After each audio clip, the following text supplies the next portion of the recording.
We're extremely excited to have David Pegos and Ricky Lara from California Department of Food and Agriculture with us today.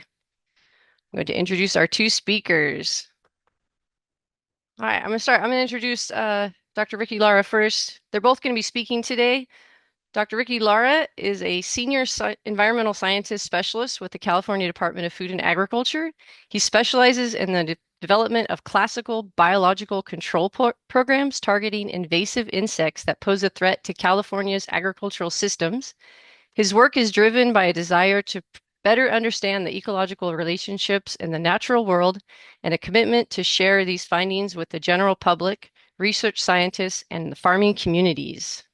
We're super excited to have Ricky with us today. And our first speaker today will be David Pegos. He's the Executive Director for the Invasive Species Council of California and the California Invasive Species Advisory Committee, developing policies and procedures for eradication and control programs, external communications, and collaboration with stakeholders. He also serves as Executive Director of the Invasive Species Council of California and related California Invasive Species Advisory Committee, and is a member of the Federal Invasive Species Advisory Committee, which advises the National Invasive Species Council. Thank you so much for being here today. Yeah, thank you very much. And thank you for all those that are participating today. We really appreciate the opportunity to kind of pull back the veil and kind of show folks some of the steps that we take to deal with some of the invasive species here in California. So we'll be talking about the Plant Health and Pest Prevention Services Division within CDFA. Next slide, please. And so the Plant Health, for short, establishes and enforces effective laws and regulations that we try to prevent the entry and establishment of quarantine pests, detect infestations of quarantine pests quickly, and then eradicate infestation of quarantine pests when feasible. Next slide, please. And so we try to provide timely and accurate diagnostics, seek the best scientific advice, develop and maintain the best methods for pest detection, exclusion, and eradication, ensure we comply with the California Environmental Quality Act compliance, and also all promoted through public outreach. Next slide, please. And some of the essential functions that we form or hold are the state plant pest and quarantine commodity permits. Additionally, the federal plant pest and quarantine commodity permits and federal biotechnology permits and movement notices, regulations, and just general agricultural laws and regulations. Next slide, please. So these are some of the 5 branches of plant health. So we have pest exclusion, pest detection, emergency projects, integrated pest control, plant pest diagnostics, and then our newest branch is border stations. Next slide, please.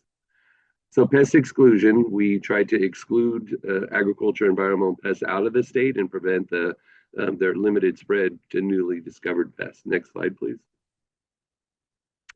So we do use our dog teams. You may have seen these dog teams. They've run in UPS, FedEx, the United States Postal Service. These are kind of our front line of defense on some of these invasive species. We're concerned with folks moving invasive species, but additionally, people receiving packages and parcels from infested places within the United States or the world. Next slide, please. We also enforce quarantine. So if we do trigger a quarantine, which I'll go over here momentarily, we do have to regulate established agricultural commodities within the quarantine boundaries. And so that's some of the efforts that our exclusion staff works on. Next slide, please.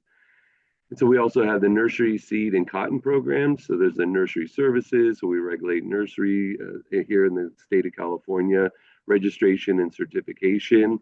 We also do seed services. So you can see the bottom right-hand corner there where the gentleman's surveying some of the seed activity. And then we also have a cotton program here in California. Next slide, please. Additionally, so this is some of the nursery services. So we conduct by the counties, we enforce standards for cleanliness and to detect and prevent the spread of invasive species. Next slide, please. And then the seed services, we make sure that they're properly labeled, orderly marketing, dispute resolution, and then fund any research unnecessary for the seed services. Next slide, please. And so this is the next branch is border stations. So we have 16 border stations throughout the state. Incredible uh, really asset that the state has, unknown throughout other states, that nothing's comparable. Florida does have one interdiction station, but these stations are front line of defense. You may think, oh, they're just kind of waving us through. But if you have California plates, that may be the case because they can look into your vehicle and see, oh, they're just coming back from a destination. And so we really are looking for vehicles with plates that are out of state, say Florida, for example, or it could be an RV that has firewood, and we split the firewood to ensure that there's no invasive species being transported by firewood. Additionally, it could be a commercial nursery stock vehicle coming from an infested state where we inspect those. And then additionally, it could be a moving van where it could have potted soil, plants with potted soil in it, and we're concerned with Japanese beetle larvae or other invasive species being transported that way as well. Next slide. The next branch is our pest detection and emergency projects branch. And this is helps with early detection and prompt eradication of agricultural pests here in California through statewide trapping and survey programs. And then we also have an emergency project response team that I'll go over here in a moment. Next slide, please. The primary objective for the pest detection program system are to find insects before they infest 1 square mile and plant diseases before they exceed 1/2 of a square mile. Next slide, please. Additionally, these are some of our detection survey activities. So we do airplane inspections for planes coming from infested areas with Japanese beetle and other invasive species. You can see here some fruit cutting and other detection methods in addition to the Delta traps that we have throughout the state. Next slide. And the emergency project's primary objective is to quickly and effectively eradicate infestations of serious agricultural pests before they become established and subsequently spread throughout California. Next slide, please. So, for example, the Mediterranean fruit fly is a preventative release program that we have over the LA basin. We about 2,500 square miles is the release area in the LA basin. We release hundreds of thousands of sterile medflies daily during each week over the LA basin, and we support statewide eradication projects. For example, we have a medfly eradication project happening in Santa Clara County, where I happen to be at the moment as well. So these sterile flies, male flies mate with fertile female flies in the environment and produce no offspring, therefore eliminating the life cycle. Next slide, please. And this is our facility in Hawaii where the male fruit flies are reared. Next slide, please. And so some of the fruit fly activities, so that you can see some photos here of the Mexican fruit fly, Oriental fruit fly, and this year we also have a Caribbean fruit fly quarantine. Next slide, please. And in years past, in 23-24, which is a banner year, we had unfortunately a banner year for fruit fly detections. We had a number of other invasive fruit flies like peach fruit fly, guava fruit fly, cow fruit fly, which was one of the first detections of that, Queensland fruit fly, and then the others I've already mentioned. Next slide, please. So as part of our invasive fruit fly detection network, we have detection traps, approximately 100,000, about 95,000 traps throughout the peak season. We use 5 lures and 3 different trap styles. You can see here the Jackson traps or the McPhail traps, and then we target specific fruit flies and the trap density based on the population density in the environment. So it depends on if we're a rural or an urban setting, the trap density will change. And then we also hold an annual quality control program to make sure that our protocols and procedures are being fully implemented. Next slide, please. So here's some of the response efforts that CDFA may move forward with. So sometimes we have a delimitation, which indicates that there was some type of an incursion. So this is typically a single adult that may have been detected on one of the traps. Additionally, if we find 2 or more males or an unmated female within 3 miles and within 1 life cycle, that may trigger treatment for that infestation. And then finally, depending on the fruit fly, it has different triggers for the quarantine. But if there's a number of males or unmated females, depending on the species, and the proximity to agriculture, will determine when a quarantine is triggered. Eradication treatment is also triggered with the quarantine. Our goal is to eradicate the fruit flies that cannot become established here in California. And we also deal with single mated females or larvae. Pupae will also trigger quarantine as they demonstrate an infestation. Next slide, please.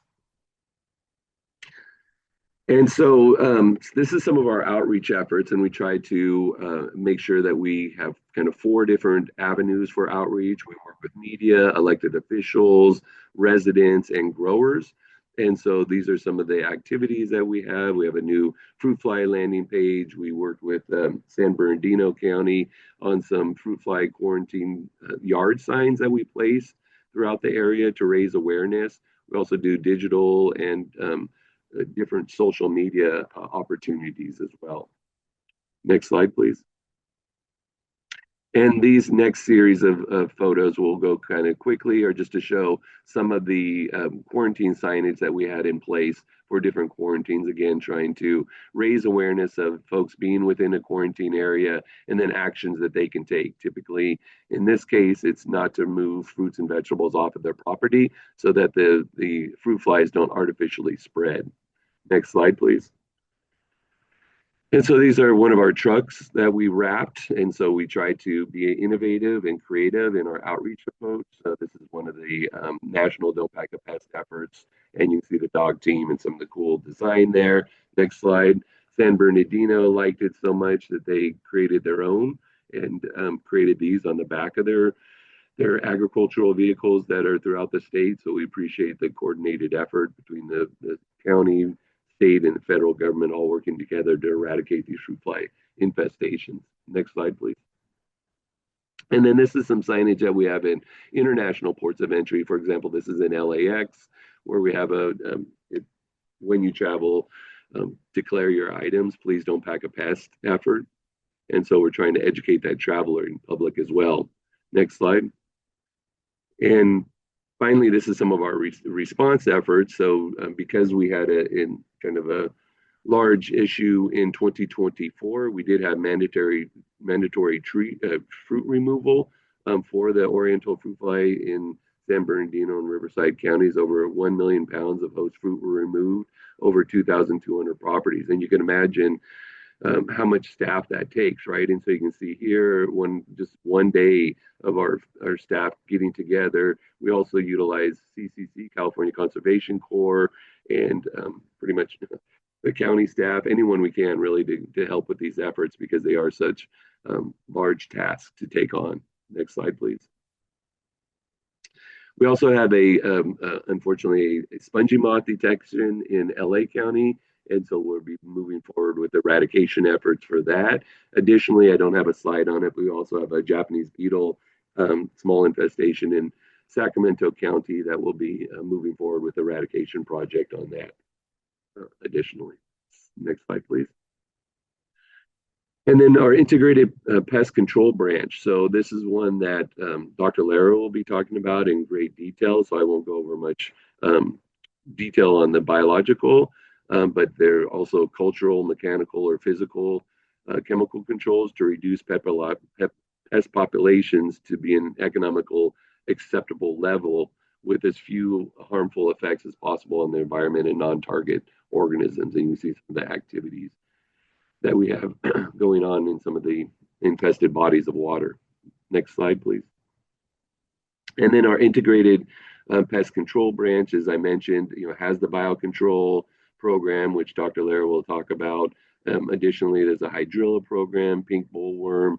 We work with vertebrates in that program, weed eradication, curly top virus, Japanese daughter, different viruses, and then it also houses the weed management areas efforts that's moving forward. Next slide. And then our plant pest diagnostic center. So we have botany, entomology, nematology, plant pathology, and seed botany. And this is all an asset that is an incredible resource in our backyard. This is in Meadowview, and so we have just world-renowned experts in all of these different categories, and are used as a resource for helping identify what invasive species may have entered our state. Of course, the first step in any eradication project is to accurately identify the pest so that we know exactly how to eradicate it. Next slide, please. And so some of the public benefits for our plant health division are that we help protect our food supply from devastating impacts of invasive species and the environment and natural resources from direct pest impacts and increased pesticide use. And we also work to make sure that the public is protected from pests that pose any human health issues, like the New World screwworm, for example, and position the global economy because, of course, what we grow here in California is also really not only throughout the United States, but throughout the world. Our products are the envy of the world because of the quality, high quality of the products. And to kind of put it in perspective of why it's so important, California produces over 50% of the fruits, nuts, and vegetables for the United States of America. So it's a national strategic resource that we must protect at all costs. If a invasive species like a fruit fly, which has over 250 different hosts, were to become established, it could really hamper the production here in California, therefore require the United States to offshore our food production from other countries. And so again, when I mentioned the national security issue, it's because we must be self-sufficient, not dependent on other countries for our food production. Think of our military and just our consumption on a daily basis as well. So that's really the larger scale and why it's so important. Can't just grow what we grow in other states because of the unique Mediterranean climate that we have here and the unique soils and topography that we have here. The mountains, the desert, and the ocean that naturally protect us, and then the dog teams that you heard of, the trapping. We work with Customs and Border Protection at our international ports of entry, their agricultural unit, to make sure that we try to exclude invasive species from getting here in the state.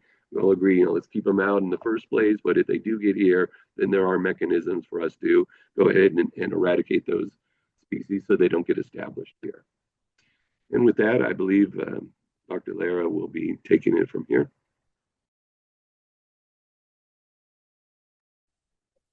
Awesome. Thank you, David, for setting everything up for me. So my name is Ricky, as David mentioned, and others. I work for CDFA as an environmental scientist. And so for this presentation, I'm going to give you an overview of how CDFA is actively working to develop and deliver sustainable pest management tools to stakeholders in the form of biological control programs that are targeting agricultural and urban pests. As David mentioned, we do work with noxious weeds, but because of the time limit, I'm only going to focus on insect pest in the interest of time.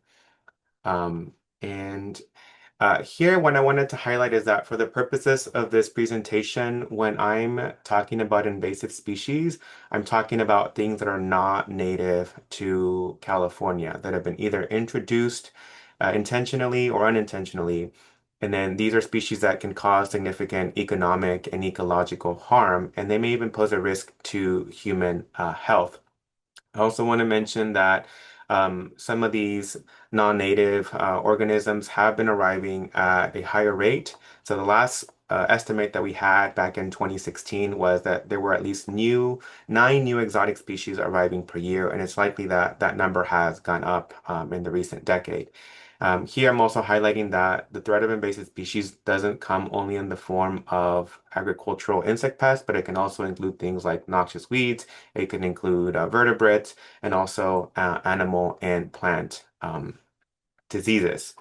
I also want to mention that PHPPS, so the Plant Health and Pest Prevention Services Division that David summarized, they oversee a lot of pest activities because the threat of invasive species is so great. And as mentioned, and as David mentioned earlier, the goal of the department and of the division is to protect our agriculture and natural resources. California produces more than 400 agricultural commodities that have been valued over $60 billion. So there's a lot at stake for us.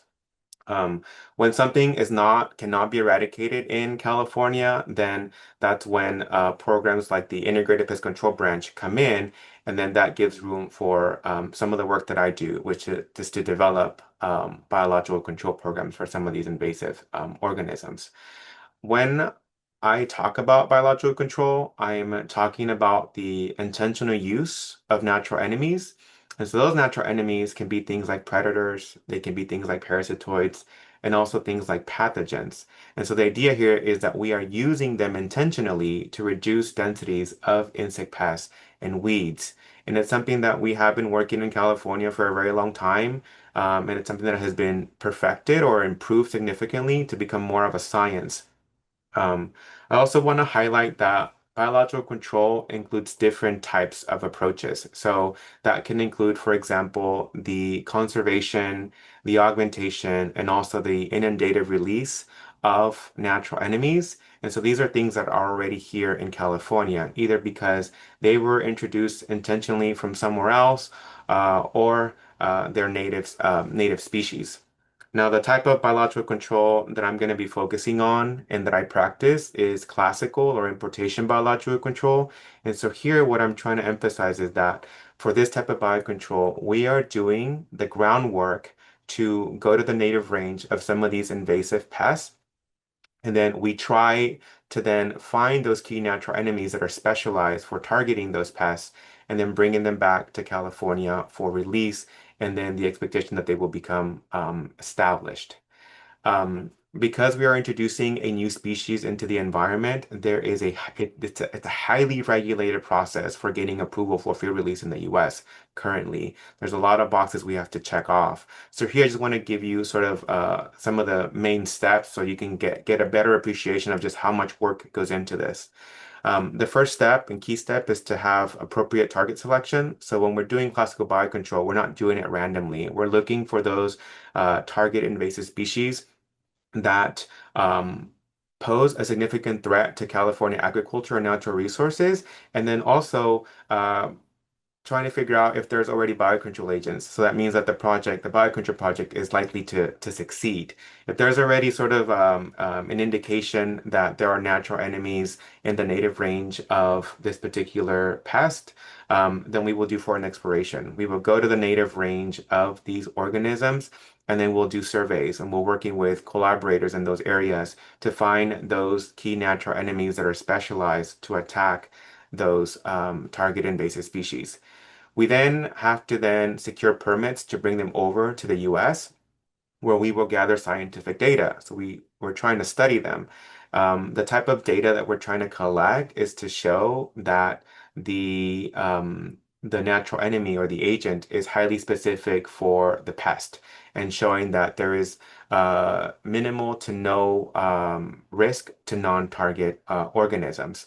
Once we collect the data, we then package that up, and then we submit that to the USDA, so that because we're requesting a field release request, or we're trying to get a permit for field release. So then USDA APHIS will then review that request. It'll go through its own process.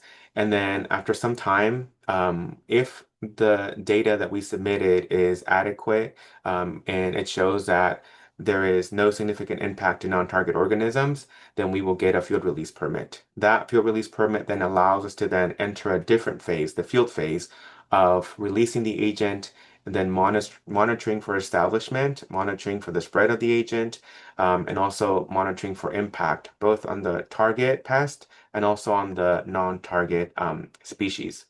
So that whole process can take several years, in some cases even up to a decade, to do, to get to step five. Um, I also want to mention that that there is an effort to revamp integrated pest management in California as sort of sustainable pest management, but with renewed consideration being given to other factors like human health, agriculture sustainability, community well-being, and economic vitality. And so this new approach of SPM also is supportive of biological control efforts. I do want to mention again that biological control is not something new to California. It's something that's been practiced intentionally for more than 100 years. And so there's some examples here, for example, of the importation of the Vidalia beetle from Australia in the late 1800s, and that was introduced in California for control of the cottony cushion scale. And so that natural enemy, the Vidalia beetle, saved the citrus industry in California more than 100 years ago. We also have other examples here for talking about St. John's wort. There was an introduction of a chrysomela beetle in the 1940s. And so that proved to be effective. And you're probably wondering, well, how come I haven't heard of it? And that's the thing is that when some of these projects are very successful, the problem goes away. And so people forget that, we do have these effective biocontrol agents that have been developed in California and implemented. Here in this particular slide, what I wanted to showcase is that the threat of invasive species continues to change. So the organisms that were once a threat in California, they're constantly changing. And we just don't have time to talk about all of them. But here I wanted to highlight that I'm going to be covering sort of the biocontrol programs that are being actively supported by CDFA. And these are targeting pests in different environments on different specialty crops. So that includes diamondback moth on coal crops, Tuta absoluta on tomatoes, emerald ash borer, which is a pest of ash, and then BMSB, which is a prolificus pest. Out of those four, Tuta and EAB are not yet here, but because of the threat that they pose to California, we're proactively working on developing biocontrol methods so that there is no delay once the pest arrives. If we can eradicate it, we will have those biocontrol agents available for stakeholders. So jumping on into diamondback moth, here in picture A is a picture of the adult. In picture B, you're seeing one of the natural enemies here in California. It's a parasitoid that attacks the larva. And so the larva is the main pest that we're worried with. And so it's causing the problems that you see here, where it's causing foliar damage to the commodity. And so that product cannot be sold. And so recently or currently, growers in California are facing a lot of issues with DBM. It's the number one insect pest of coal crop production in the state of California.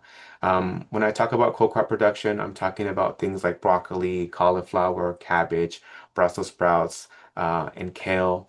And California grows a lot of it. The value of coal crop production in the state is approximately $1 billion, and there's a lot of production in coastal areas, but also inland, like in Imperial County. For diamondback moth, because it is an invasive pest, it came from Europe. We have partnered up with the U.S. Department of Agriculture to find natural enemies that have co-evolved or that have grown up with the pest. And so the folks at USDA did some of the groundwork in Europe looking for natural enemies that can attack this particular pest. In this particular slide, I just wanted to show you the assortment of those natural enemies. I don't have time to talk about all of them, but I wanted to highlight here that the one that we want to work with in the future is Diadegma semiclassum, because that particular parasitoid has been introduced in other parts of the world successfully for control of DBM. So that includes Taiwan, it includes Kenya, it also includes Australia. And so because there's already a history of working with that natural enemy in other parts of the world, we also want to work with it in California. Um, Currently, we are in this trying to pursue doing the host specificity testing. So we're going to be bringing that parasitoid over to California to start doing some of that preliminary work. I do want to mention that we do have other native natural enemies. So in this video that I'm going to play you, it shows another larval parasitoid. It's Diadegma insuleri. And so here, focus on the arrow, you're going to see the parasitoid. In a few seconds, it's able to attack that larva, and then it inserts her own egg. And so instead of that larva developing into a DBM adult moth, that's going to yield a parasitoid. Unfortunately, this parasitoid is not effective in controlling DBM populations, which is why we're trying to bring a new parasitoid that has been demonstrated to be more effective in controlling DBM. Um, the next organism that I'm going to be talking about is Tuta absoluta. So this particular organism is not yet in California, but everywhere that it's spread to or that's invaded has basically created a lot of problems in tomato production. So because we already have that hindsight, we want to make sure that we're prepared for the potential arrival of Tuda to California. Here, I want to highlight that we're also partnering up with Dr. Brian Hogue at USDA in California, and then also Dr. Pablo Urbaneja in Spain, because he's helping provide some of the natural enemies that we want to work with here in California. Here, I just wanted to emphasize that tomatoes is one of the key crops that's attacked by Tuta absoluta. It can attack plants at all stages of development, and including the fruit. And if nothing is done to control the pest in the environment, whether in a greenhouse or in the field, losses can readily reach 100%. Tomato production is very significant to California. I mean, it's also, important to the U.S. There's more than 300,000 acres valued at over, $2 billion. And then in California, we have both fresh production of fresh market tomatoes, processing tomatoes, and also greenhouse tomatoes. The key one are the processing tomatoes. So California is one of the leading states for tomato production, and so the arrival of Tuta would spell disaster for tomato production. So we want to make sure that we're ready for its arrival. The good news is that we do have an agent in mind. So that biocontrol agent would be Dolichogenidia gallicivores. We referred to it by Dolly, so not Dolly the sheep, but Dolly the parasitoid. This particular parasitoid is specialized for attacking Tuta absoluta. It's native to South America, but it's been exported and has already been introduced into other parts of the world, like Spain and also Kenya, where it's being used for biological control of Tuta absoluta. So we want to bring it over to California. That's why we have been working with the folks in Spain because they've already figured out how to rear the parasitoid, how to rear Dolly under laboratory conditions. And so they're sending shipments over to Dr. Brian Hogue, and then he's doing the host specificity testing in his laboratory in a quarantine facility with various non-target organisms. So the role of CDFA in all of this has been to provide some of the funding to do this work, and also our lab is helping provide some of the non-targets that are being screened in those evaluations here in California. The next pest that I'm going to talk about is emerald ash borer. This is part of a proactive classical biocontrol. So EAB is not yet here in California, but it is found in Oregon and other more than 30 states in the US and also in parts of Canada. This particular beetle is part of the Bupressid family, so it has this sort of green metallic color. The adult is small; it's less than half an inch long. However, when they're as a group, this particular beetle can be highly devastating. It's already killed millions of ash trees across the U.S. And as I mentioned before, there was a detection in 2022 in Oregon, and there's a natural corridor of ash from Oregon into California. So we're concerned that emerald ash borer could potentially come from Oregon or other parts of the U.S. where this beetle is present.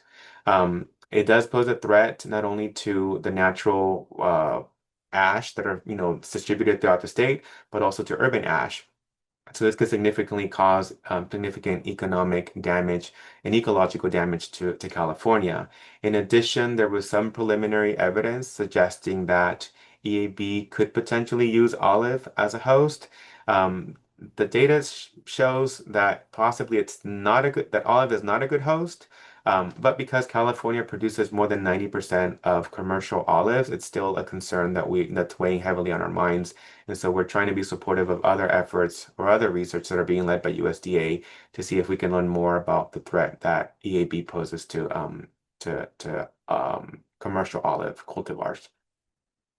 Here, I just wanted to emphasize that it's not the adult emerald ash borer that is a threat to the ash, it's actually the larvae. So when the adults, they start laying eggs in spring, those eggs then hatch into these larvae that are then going to burrow into the tree and start forming these galleries.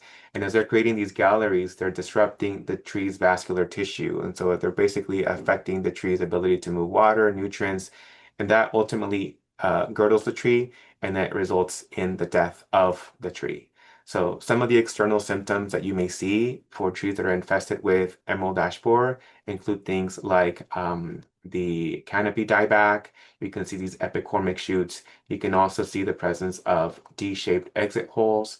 And then also you can sometimes see woodpeckers because they sense that there's food available in that tree. And so you can see pecking holes present. Now, it's not all gloom. What I'm here to share with you is that we do have already classical biocontrol agents available in the US. So these parasitoids were sourced from Asia, the native range of emerald ash borer, and then USDA led those efforts to procure those natural enemies. The host specificity has already been completed. There's already a field release permit in the US, and these things are already being released in the US in EAB infested areas. So if EAB were to come to California, and we can't eradicate it, we do have these biocontrol agents available. So that includes 3 species of parasitoids that attack EAB larvae, the ones shown here, and then 1 species of Obius argyli that can attack the eggs of emerald ash borer. So there's good prospect for successful biocontrol of EAB in the US. I also want to mention that not only are we trying to procure those natural enemies, we're also actively monitoring for emerald ash borer. So we've been able to partner up with multiple folks here in California to establish an EAB monitoring network, and so we are using USDA recommended guidelines for EAB. Recommended monitoring guidelines for EAB, and so that includes the lingering funnel trap and also the purple prism traps that are paired with the lures. Last but not least, the project that I wanted to talk about is what we're doing for biocontrol of brown marmorated stink bug, BMSB. And so this is one of the projects that I started working on more than 10 years ago. So the question is, where are we now? What have we accomplished? So long story short here, I want to just emphasize that BMSB is not native to the US. It came from Asia, and then it arrived in the eastern US. And then in the 2000s, it was found in California. BMSB is a prolificous pest, so it attacks a bunch of things, more than 100 species. Some of them are specialty crops. And then one of those that seems to be affected in California is almond. So what University of California researchers found is that the MSB can cause season-long damage. So it can attack almond, the development of the kernels earlier in the season and also during the harvest. And that's because they are strong flyers and also they have very strong mouth parts that can pierce into the almond and then reach the kernel. And so these are some of the external and internal symptoms of the feeding damage caused by BMSB. In this particular picture B, you're seeing some of the nut drop that's been associated with PMSB in an almond orchard. And then in this map here, I'm just showing you that it's widespread. It's a widespread insect in California.